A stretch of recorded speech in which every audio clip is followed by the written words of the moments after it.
హైదరాబాద్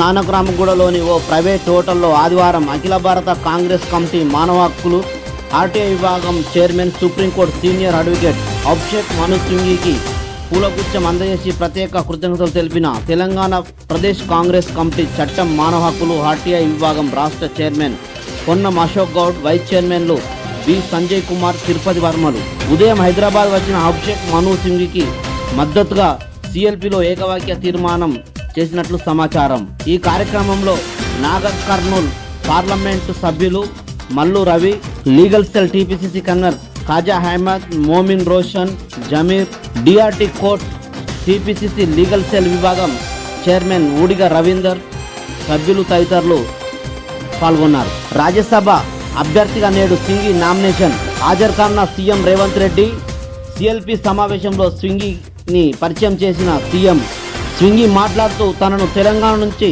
రాజ్యసభ అభ్యర్థిగా ప్రకటించినందుకు ఏఐసీసీ పెద్దలకు కృతజ్ఞతలు తెలిపారు. తెలంగాణ రాష్ట్ర హక్కుల విషయంలో తాను మాట్లాడుతూనే ఉంటానని స్పష్టం చేశారు. ఎమ్మెల్యేల కోట రాజ్యసభ అభ్యర్థిగా కాంగ్రెస్ తరఫున సీనియర్ నాయకుడు అభిషేక్ మను సింఘీని సోమవారం నామినేషన్ దాఖలు చేయనున్నారు.